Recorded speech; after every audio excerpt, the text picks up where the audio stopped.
Welcome to top news. బంగాళాఖాతంలో ఏర్పడిన ద్రోణి ప్రభావంతో రాష్ట్రంలో రాబోయే 2 రోజులు రాష్ట్రంలోని పలు జిల్లాల్లో వర్షాలు పడతాయని హైదరాబాద్ వాతావరణ కేంద్రం అంచనా వేసింది.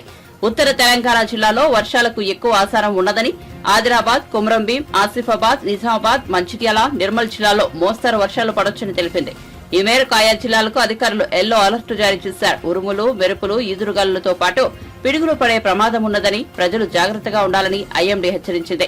హైదరాబాద్ లోనూ వర్షాలు కురిసే ఛాన్స్ ఉందని, ఆకాశం మేఘావృతమై ఉండటంతో పాటు ఉదయం పొగమంచు పడొచ్చని పేర్కొంది. ద్రోణి ప్రభావంతో కోస్తాంధ్రలో అల్లూరి, అంబేద్కర్, కోనసీమ, తూర్పుగోదావరి జిల్లా, ఏలూరు, గుంటూరు, బాపట్ల, పల్నాడు, ప్రకాశం జిల్లాలో అక్కడక్కడ పిడుగులతో కూడిన మోస్తరు, మిగిలిన చోట్ల తేలికపాటి వర్షాలు పడే అవకాశం ఉన్నట్టు తెలిపింది.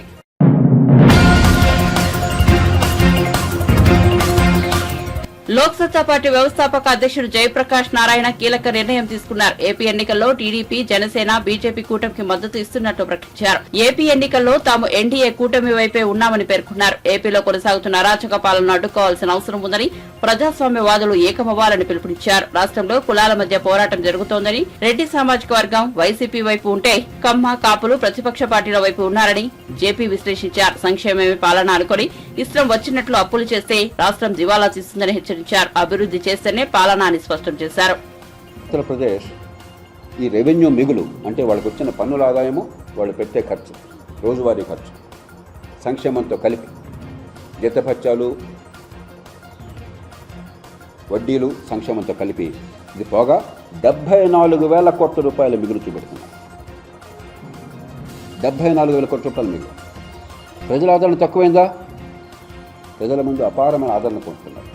రాష్ట్ర ప్రగతికి బాటలు వేస్తున్నారు, ఆర్థిక క్రమశిక్షణ పాటిస్తున్నారు, ప్రజల ఆదరణ పొందుతున్నారు. మీరు ఆంధ్రప్రదేశ్కి ఏమొచ్చింది? ఎందుకు జరగకూడదు? మనకు ఎందుకు వాళ్ళందరూ చూసి మనం ఆశ్చర్యపోవాలా? కాబట్టి కనీసం ఇప్పటికైనా ఈ నష్టాన్ని పూడ్చుకోవాలంటే ఈ వేడున్న పరిస్థితుల్లో మనకు వేరే గత్యంతరం లేదు. ఈవేళ దేశంలో కానీ రాష్ట్రాల్లో కానీ రాజకీయ పోరాటం దేవతలు రాక్షసుల మధ్య కాదు. అందరూ అధికార కేంద్రీకరణ చేస్తున్నారు, అందరూ డబ్బులు పంచిపెడుతున్నారు. విజయవాడ వస్తువులు డబ్బులు పంపించాలని నేను చెప్పనక్కర్లేదు కదా. ఈ పార్టీ ఆ పార్టీ తేడా లేదు, అందరి వల్ల పొరపాటు జరుగుతున్నాయి. కానీ ఒకే ఒక్క మౌలికమైన తేడా, మిగతావన్నీ కాలక్రమేణా మారడానికి సిద్ధపడ్డా కూడా ఆర్థిక భవిష్యత్తుని కాపాడేటువంటి రాజకీయ శక్తులేమి, పొదుపరితనాన్ని పాటించి ప్రజలకి అత్యంత మేలు చేసేవాళ్ళు ఎవరు, మన కాళ్ళ మీద మనం నిలబెట్టేవాళ్ళు ఎవరు, పెట్టుబడులు పెంచేవాళ్ళు ఎవరు, పారిశ్రామికలు జరపేవాళ్ళు ఎవరు? ఆ రకంగా చూస్తే ఇవాళ ఉన్న పరిస్థితుల్లో భారతీయ జనతా పార్టీ నాయకత్వం, మోదీ గారి నాయకత్వంలో వారు ఇవాళ కూటమి, ఎన్డీఏ కూటమిలో రాష్ట్రంలో భాగస్వాములు. అలాగే చంద్రబాబు నాయుడు గారి నాయకత్వంలో తెలుగుదేశం పార్టీ, అలాగే జనసేన పవన్ కళ్యాణ్ గారి నాయకత్వంలో సోదరుడు జనసేన. ఈ 3 పార్టీలు కూడా ఓ పక్కన సంక్షేమం అందాలి సామాన్యులకి, దాంతో తృప్తి పడకుండా దీర్ఘకాల భవిష్యత్తుని కాపాడాలి, ఆర్థిక ప్రగతిని పెంచాలి, పెట్టుబడులను పెంచాలి, మౌలిక సదుపాయాలు కావాలి, కొంతైనా చట్టబద్ధ పాలన తీసుకురావాలి. ఈ పూర్తిగా బడితున్నవాడిదే బర్రె, సింహాసనం మీద కూర్చున్నవాడు ఏం చేసినా చెల్లుతుంది అన్న పద్ధతి పోవాలి అన్నదానికి ఈ 3 కట్టుబడి ఉన్నారు.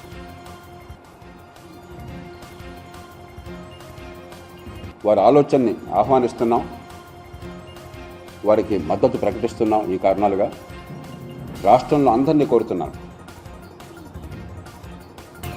ఒక పార్టీ వస్తే ఒక కులం బాగుపడుతుంది అన్నది చాలా పొరపాటు వాదన.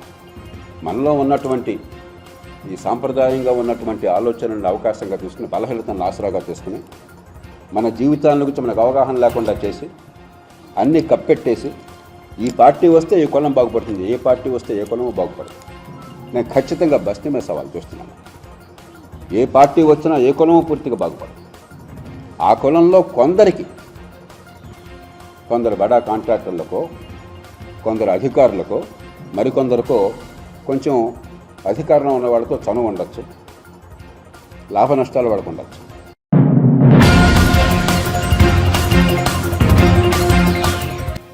ప్రభుత్వ బీర్ల ఐలయ్య కీలక వ్యాఖ్యలు చేశారు. కాంగ్రెస్ తో 26 మంది బీఆర్ఎస్ ఎమ్మెల్యేలు టచ్ లో ఉన్నారు. త్వరలో వాళ్ళంతా కాంగ్రెస్ లో చేరుతారని చెప్పారు. ప్రజాపాలన నచ్చే బీఆర్ఎస్ ఎమ్మెల్యేలు కాంగ్రెస్ లో చేరుతున్నారని తెలిపారు. ప్రతిపక్ష ఎమ్మెల్యేలకు కూడా సీఎం రేవంత్ అందుబాటులో ఉంటున్నారని చెప్పారు. ఇంకో 4 గేట్లు తెరిస్తే బీజేపీ బీఆర్ఎస్ లో ఒక్కరు కూడా మిగలరన్నారు. ఇప్పటికే గేట్లు తెరిచామని కాంగ్రెస్ ట్వీట్ చేసిన మరుసటి రోజే Khairatabad BRS MLA Danam Nagender, Chevella MP Ranjith Reddy Congress లో జాయిన్ అయ్యారు. హైదరాబాద్ లో చాలా మంది కార్పొరేటర్లు కాంగ్రెస్ లో జాయిన్ అయ్యారు. Cantonment BJP incharge Shri Ganesh Congress లో జాయిన్ అయ్యారు. జిల్లాలోనూ బీఆర్ఎస్ కు చెందిన నేతలు కాంగ్రెస్ లో చేరుతున్నారు. భారతీయ జనతా పార్టీ మల్కాజ్గిరి అభ్యర్థి ఈటల రాజేందర్ గారు తెలంగాణ రాష్ట్ర గౌరవ ముఖ్యమంత్రి రేవంత్ రెడ్డి గారి మీద అనుచిత వ్యాఖ్యలు చేసిండు. ఉద్యమకారుడు అంటాడు, బీసీల ముద్దుబిడ్డ అంటాడు, ప్రజాస్వామ్యాన్ని కాపాడిన వ్యక్తి అంటాడు. మరి ఈరోజు బీజేపీ కండువ కప్పుకున్న తర్వాత మరి ఎక్కడ పోయింది మీ ప్రజాస్వామ్యం?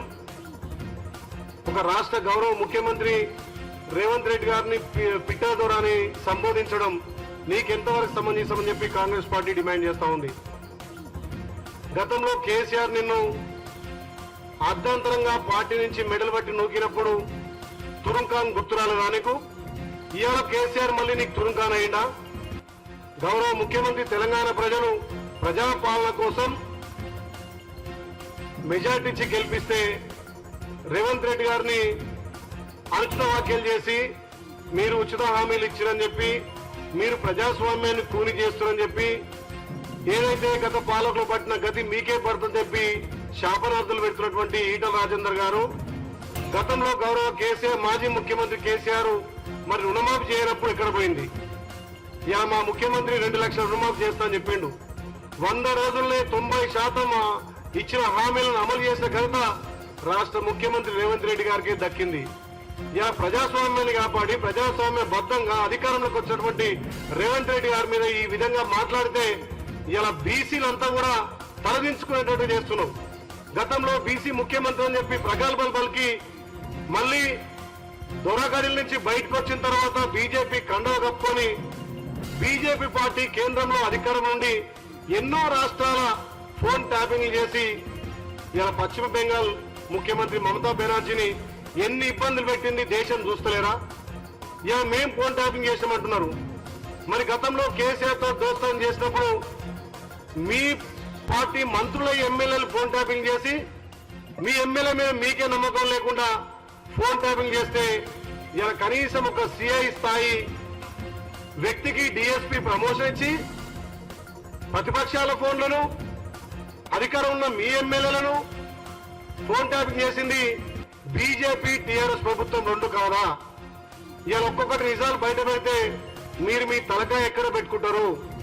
గౌరవ ముఖ్యమంత్రి 100 రోజుల్లో ఇచ్చినటువంటి అభయస్థం 6 గ్యారెంటీలను 5 అమలు చేసి 90% ఇచ్చినటువంటి అమలు చేసి గత ప్రభుత్వం ఏదైతే ఇచ్చిన హామీలను వాటిని అమలు చేసుకుంటూ మేము ఇచ్చినటువంటి గ్యారెంటీలను అమలు చేస్తుంటే మీరు ప్రజల నుంచి వస్తున్నటువంటి ఆదరణ ఓర్వలేక రేపు మల్కాజ్గిరిలో బీజేపీ టీఆర్ఎస్ పొత్తుతో గెలవాలని చెప్పి చీకటి ఒప్పందాలు చేసుకొని కేసీఆర్ ను మచ్చిక చేసుకుంటే టీఆర్ఎస్ అక్కడ డమ్మీ అభ్యర్థి పెడితే నేను మల్కాజ్గిరిలో గెలవాలని చూస్తున్నారు.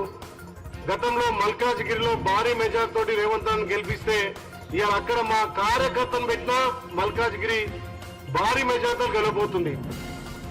మీ గెలుపు కోసం మీ బీజేపీ టీఆర్ఎస్ చీకటి ఒప్పందాల కోసం ఇవాళ మళ్ళీ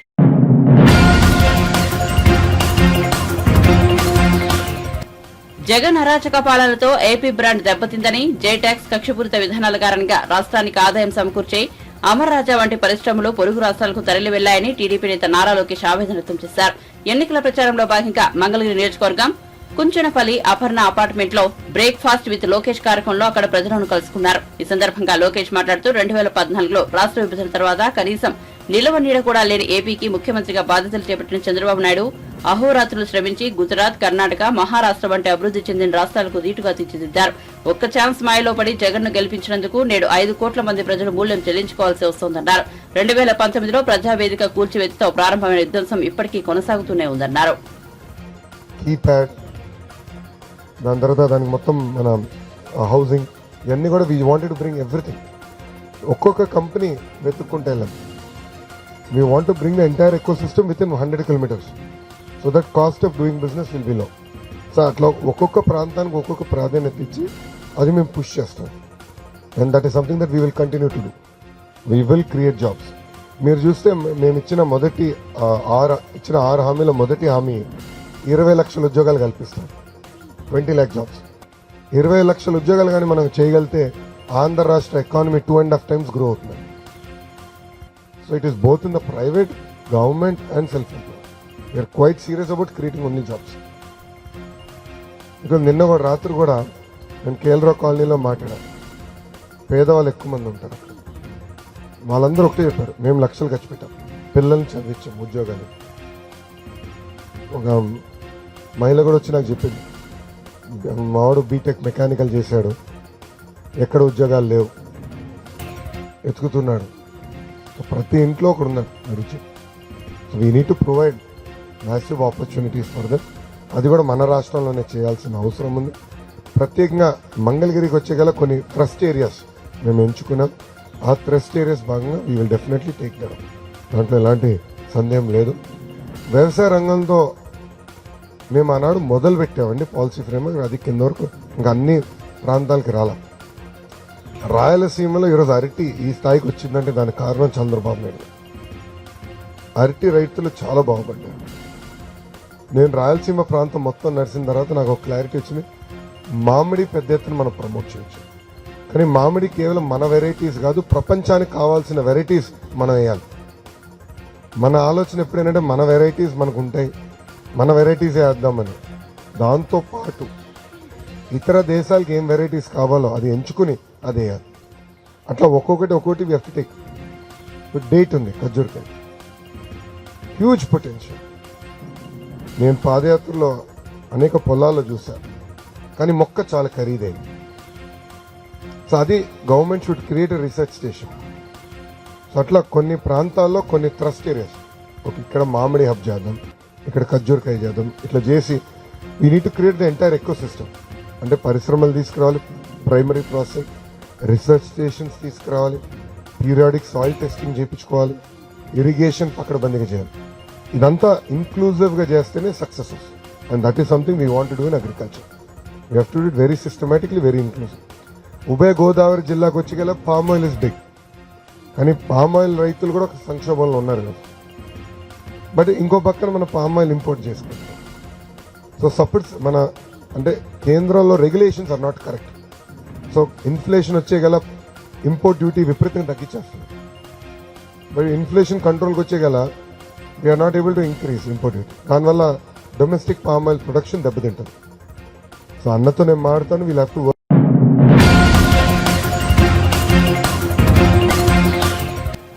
జగన్మోహన్ రెడ్డి ఎన్ని ఎత్తులు ఎన్ని కుయుక్తులు పనినా రాష్ట్రంలో అధికార మార్పిడికి ప్రజలు సిద్దమైపోయారని టీడీపీ పొలిట్ బ్యూరో సభ్యులు శాసనమండలి మాజీ చైర్మన్ ఎంఏ షరీఫ్ అన్నారు. ఎన్నికల్లో ఓటమి తప్పదని తెలిసి ప్రజల్ని మరోసారి మభ్యపెట్టి అధికారంలోకి రావడానికి జగన్మోహన్ రెడ్డి కుట్రలకు తెరలేపారన్నారు. మంగళగిరిలోని టీడీపీ జాతీయ కార్యాలయంలో బుధవారం ఆయన విలేకరులతో మాట్లాడుతూ 5 ఏళ్లుగా బీసీ సామాజిక వర్గాలు పీకలు కూసిన జగన్ సామాజిక న్యాయం అంటూ కొత్త పల్లవి అందుకున్నారని ధ్వజమెత్తారు. పత్రికా సోదరులకు నమస్కారం. ఈరోజు ఎన్నికలు సమీపిస్తున్న తరుణంలో ఓడిపోతామనే భయం కొద్దీ మభ్యపెట్టి మాయ చేసి మళ్ళీ అధికారంలో రావటానికి కుయుక్తులు పన్నుతున్నారు జగన్మోహన్ రెడ్డి గారు. ముఖ్యంగా రాష్ట్రంలో 50% బీసీ సామాజిక వర్గం ఉంటే ఆ బీసీ సామాజిక వర్గాన్ని తమ వైపు తిప్పుకోవటానికి వారికి సామాజిక న్యాయం చేస్తున్నానని, మరి వాళ్ళకి సీట్లు కేటాయించి పెద్ద పీట వేస్తున్నానని ఈనాడు అబద్ధాలు చెప్పి బీసీ ఓట్లని గుంజుకునే ప్రయత్నం చేస్తున్నారు. ఒక మాట నేను ఈ సమావేశం ముఖంగా జగన్మోహన్ రెడ్డి గారు అడుగుతున్నా, ఓడిపోయే సీట్లకి బీసీలకు ఇవ్వటం ఎక్కడి సామాజిక న్యాయమో మరి జగన్మోహన్ రెడ్డి గారు చెప్పాలి. ఈనాడు రాష్ట్రంలో మరి ముఖ్యంగా రాయలసీమ ప్రాంతంలో బీసీలకు ఎన్ని టికెట్లు ఇచ్చారు అనే విషయం మీద జగన్మోహన్ రెడ్డి గారు ప్రజలకు సమాధానం చెప్పాల్సిన అవసరం ఉంది. రాయలసీమలో 62 శాసనసభ స్థానాలుంటే అందులో తన సామాజిక వర్గానికి 42 స్థానాలు కేటాయించారంటే ఇది ఎక్కడి సామాజిక న్యాయమో ఈనాడు ప్రజలు గమనించాలని మనం చేస్తున్నా. అందులో 11 ఎస్సీలు స్థానాలు పోగా బీసీలకు కేటాయించింది రాయలసీమలో కేవలం 7 స్థానాలు, శాసనసభ స్థానాలు అనే విషయాన్ని ఈనాడు స్పష్టంగా ప్రజల ముందు ఉంచదలుచుకున్నాను. ఈరోజు రాష్ట్ర వ్యాప్తంగా చూసుకుంటే జగన్మోహన్ రెడ్డి గారి సామాజిక వర్గం 4% మాత్రమే ఉన్నారు. వారికి ఈ 175 స్థానాల్లో 49 స్థానాలు ఈనాడు వారి సొంత సామాజిక వర్గానికి ఇచ్చి సామాజిక న్యాయం చేశారని గొప్పలు చెప్పుకోవటం ఈనాడు విడ్డూరంగా ఉంది. అదే రకంగా బీసీలు 50% ఉన్న బీసీలకి కేవలం 41 శాసనసభ స్థానాలు మాత్రమే ఇచ్చారనే విషయాన్ని కూడా ప్రజలు గమనించవలసిన అవసరం ఉంది. ముఖ్యంగా బీసీ వర్గాలు గమనించవలసిన అవసరం ఉంది. ఎస్సీలకి, ఎస్టీలకి రాజ్యాంగ పరంగా అంబేద్కర్ గారు వారికి చట్టసభలలో మరి పాల్గొనే అవకాశం రిజర్వేషన్ ద్వారా కల్పించారు. అవి కూడా నేనే ఇస్తున్నాను. ఎస్సీలకి కూడా, ఎస్టీలకు కూడా నేను స్థానాలు కల్పించాను. నా వల్లే వారికి పోటీ చేసే అవకాశం వచ్చింది అన్నట్టుగా ఈనాడు మరి గొప్పలు చెప్పుకోవటం చాలా హాస్యాస్పదంగా ఉందనే విషయాన్ని కూడా ఈ సందర్భంగా మనం చేస్తున్నా. 175 స్థానాల్లో 81 స్థానాలని, శాసనసభ స్థానాలని ఆయన అభ్యర్థులు మార్చారు. కొత్త అభ్యర్థుల్ని పెట్టే ప్రయత్నం చేశారు. అందులో కేవలం రెడ్డిళ్ళు సామాజిక కులం, వారి సొంత సామాజిక కులం వారిని మార్చింది 9 మార్చారు. 81లో 9 మాత్రమే సొంత సామాజిక వర్గాలైన వారిని మార్చారు తప్ప మిగతా వాళ్ళందరూ కూడా 90% బీసీ వర్గాలకు చెందిన వారిని మరి స్థానాలు లేకుండా గతంలో పోటీలు చేసి గెలిచి ఎమ్మెల్యేలుగా ఉన్నవారు బీసీలని పక్కన పెట్టిన విషయాన్ని కూడా ఈనాడు బీసీలు గమనించవలసిందిగా మనవి చేస్తున్నాం. 7 పార్లమెంటు స్థానాల పరిధిలో ఒక బీసీకి కూడా టికెట్ ఇవ్వకుండా ఈనాడు సామాజిక న్యాయం చేశారని గొప్పలు చెప్పుకుంటున్న జగన్మోహన్ రెడ్డి గారు కేవలం ప్రజల్ని, ముఖ్యంగా బీసీలని వంచడానికి ప్రయత్నం చేస్తున్నారు. మంత్రివర్గంలో కూడా నేను బీసీలకి స్థానం కల్పించాను అని చెప్పడం హాస్యాస్పదంగా ఉంది. ఎవరు ఏ బీసీ మంత్రి కూడా స్వచ్ఛందంగా, స్వాతంత్రంగా తన మంత్రి పదవిని నిర్వహించుకునే అవకాశం లేకుండా చేశారు. రాష్ట్రంలో 5 పెత్తందారులను కేటాయించారు. 5 పెత్తందారులు సొంత సామాజిక వర్గానికి చెందిన 5గురికి సామంత రాజులుగా వారికేమో రాష్ట్రాన్ని విభజించారు. వారి చెప్పు చేతలలోనే బీసీలు నడవలసిన పరిస్థితి వచ్చింది తప్ప వారు స్వాతంత్రంగా పని చేయలేకపోయారనే విషయాన్ని కూడా ఈ సందర్భంగా మనవి చేస్తున్నాను. టీటీడీ ప్రతిష్టాత్మకమైన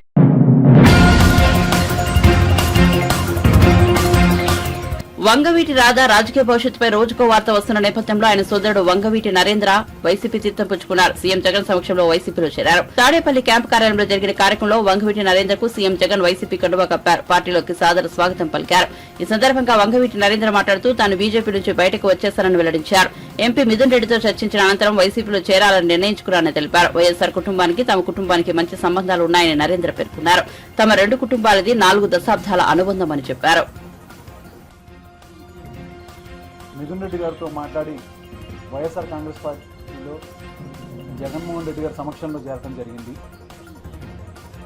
రాజశేఖర రెడ్డి గారి కుటుంబానికి, వంగవీటి కుటుంబానికి ఎప్పటి నుంచో చాలా మంచి అవినాభావ సంబంధం గత 4 దశాబ్దాలుగా ఉందనే విషయం అందరికీ తెలుసు.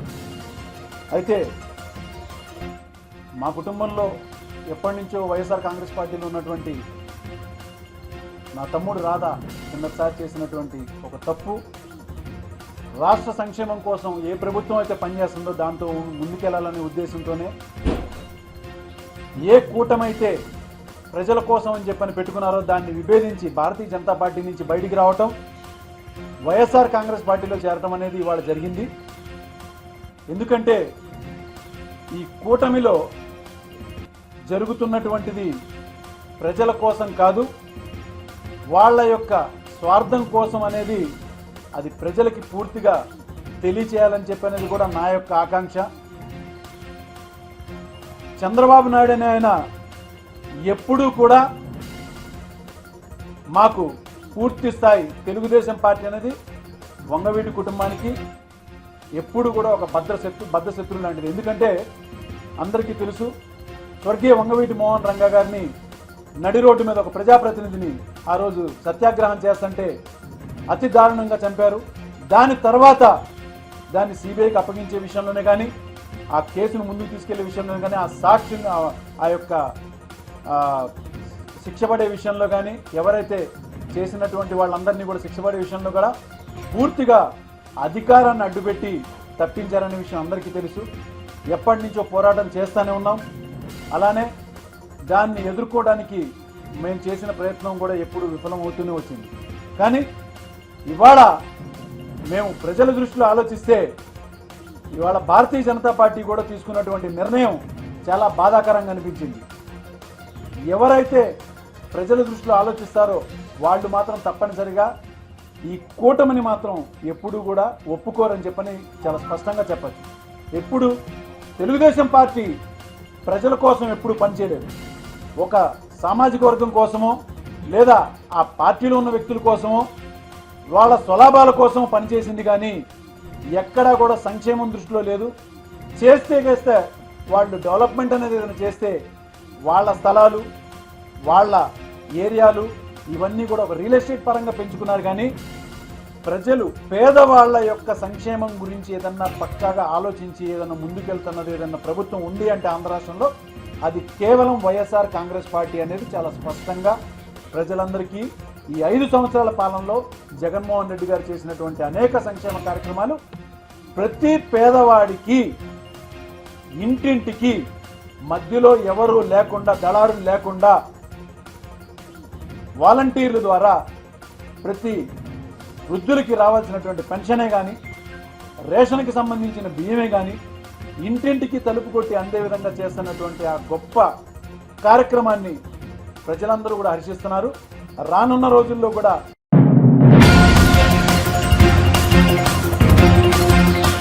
రైతుల విషయంలో ఎన్నికల పేరుతో కాలయాపన చేయవద్దని, రైతులను ఆదుకునే విషయంలో తాము సహకరిస్తామని బీజేపీ జాతీయ ప్రధాన కార్యదర్శి కరీంనగర్ ఎంపీ బండి సంజయ్ అన్నారు.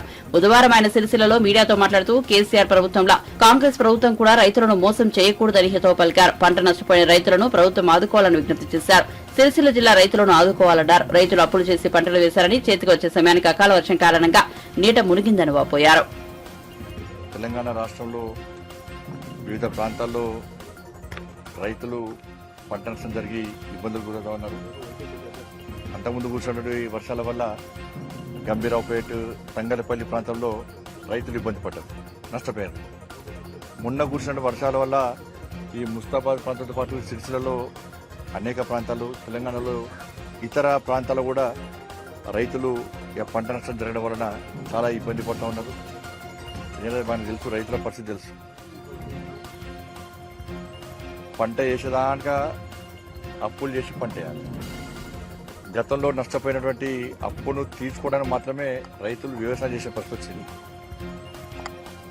ఏ రైతు కూడా లాభం కోసము ఇలా వ్యవసాయం చేసే పరిస్థితి ఈ తెలంగాణ రాష్ట్రంలో లేదు.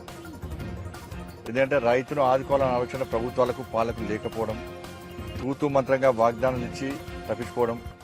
రైతులు పంట నష్టం జరిగిన వెంటనే ఏమంటారు, సరే ఈసారైనా పంట వేసుకుందాం, పోయినసారి నష్టం పూడ్చుకోవచ్చు అని చెప్పి ఒక ఆలోచనతో వాళ్ళ రైతులు పంట వేసుకుంటారు. పంట వేసుకోవడానికి అప్పు చేయాల్సిన పరిస్థితి. పంట వేసుకున్నాక నీళ్లు రావు. నీళ్ల కోసం పోతే ఇప్పుడే చెప్పారు సోదరు, నీళ్ల కోసం పోతే వాళ్ళ కేసులు పెడతారు. నీళ్ల కోసం ఆందోళన చేస్తే కేసులు పెడతారు. నీళ్ళు వచ్చాక కరెంట్ రాదు. కనీసం లాస్ట్కు పంట వేసుకున్నాక కోతకు వచ్చే టైంకు అకాల వర్షాలు, ఈ ప్రకృతి వైపరీత్యాల వల్ల అట్లా ఇబ్బంది పడతారు. ఒకవేళ పంట చేతికి వచ్చిందంటే మద్దతు ధర ఉండదు. ఇవాళ రైస్ మిల్లర్స్ కానీ ఇతర అందరూ కూడా ఇవాళ తాళ్ళు పేరుతోని, తేమ పేరుతోని, తరుగు పేరుతోని మొత్తం ఇష్టానుసారంగా ధర తగ్గించి ఇవాళ తక్కువ రేటుకు అమ్ముకునే పరిస్థితి. ఇలా పంట అట్లా అయిపోయినా కూడా బ్యాంకులో వాళ్ళ అకౌంట్లో పైసలు పడే వరకు కూడా గ్యారెంటీ లేని పరిస్థితి. ఇటువంటి పరిస్థితుల్లో రైతులు ఏ విధంగా వ్యవసాయిస్తారు?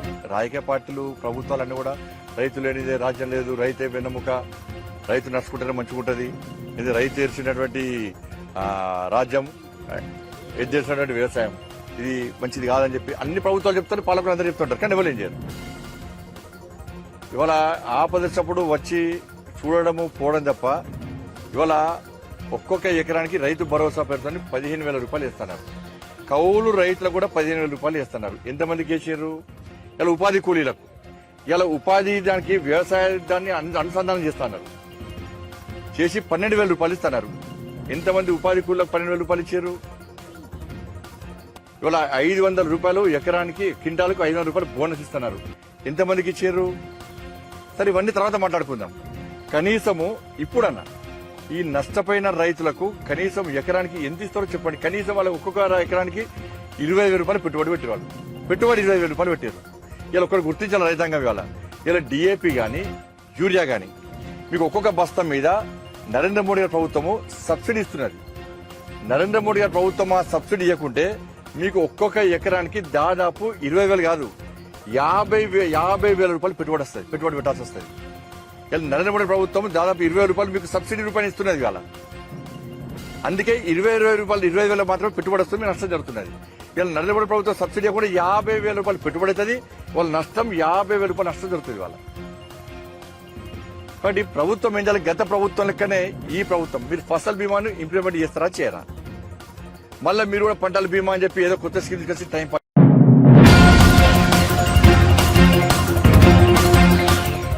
ప్రకాశం జిల్లాలో వైఎస్ఆర్సీపీ అభ్యర్థులు తమ ఎన్నికల ప్రచారాన్ని ప్రారంభించారు. ఈ సందర్భంగా జిల్లాలోని కొండపి నియోజకవర్గ అసెంబ్లీ అభ్యర్థి మాజీ మంత్రి ఆదిమూలపు సురేష్ తో కలిసి ఒంగోలు పార్లమెంట్ అభ్యర్థి చెవిరెడ్డి భాస్కర్ రెడ్డి తన ఎన్నికల ప్రచారానికి శ్రీకారం చుట్టారు. ఈ సందర్భంగా చెవిరెడ్డి భాస్కర్ రెడ్డి, ఆదిమూలపు సురేష్ లు ప్రతి ఒక్కరిని పలకరిస్తూ ముందుకు సాగారు. వీరి వెంట పలువురు వైఎస్ఆర్సీపీ నాయకులు, కార్యకర్తలు, అభిమానులు పాల్గొన్నారు.